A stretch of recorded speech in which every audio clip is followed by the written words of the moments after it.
Жашоодогу өз ордуңду табуу, максаттуу өмүр сүрүү же жапондуктар айтмакчы икигай. Мына дал ушул сөздүн түпкү тамырын аныктап, жапон философиясына баш багуу үчүн кыргыз жарандары бүгүн 8 февраль күнү Борбор Азиядагы Америка университетинин имаратына чогулушту.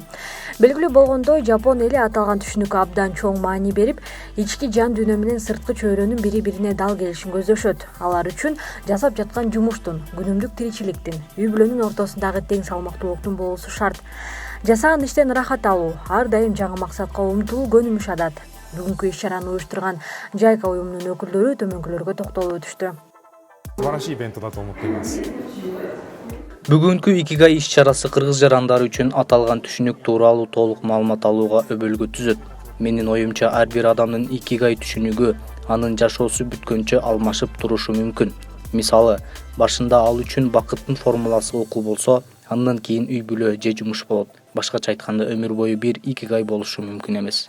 という言葉はあるんですけれども、 Наша ассоциация состоит из Биздин бирикме 2000ден ашуун өкүлдөн турат. Бул Жапониянын гранттык негизинде кыска же узак мөөнөттө билим алгандар. Бүгүн биз Борбор Азиядагы Америка университетинин имаратында уникалдуу иш-чара өткөрүп жатабыз. Бул иш-чара жапон философиясына, маданиятына кызыккандар үчүн десем жаңылышпайм. Жапониянын философиясында жашоодогу өз ордуңду табуу чоң мааниге ээ. Бүгүн биз катышуучуларга мына дал ушул нерсени жеткизүүгө аракет кылабыз. проводили в этом году. Жапон тарыхына көз чаптыра турган болсок, уюштуруучулар белгилеп өткөндөй, мамлекет жаңыдан өнүгүү жолунда болгон учурда жашоочулар үчүн икигай катары көп каражат табуу, талыкпай иштөө саналган. Ал эми экономика стабилдүү нукка түшкөндөн кийин жашоочулардын икигай тууралуу ою өзгөрүп, кайсы жумуш аларга жагат, же болбосо мамлекетке кандай пайда тийгизе алам деген суроолордун үстүндө иштей башташкан. Бүгүнкү иш-чарага спикерлер дагы катышып, өз тажрыйбалары менен бөлүшүштү.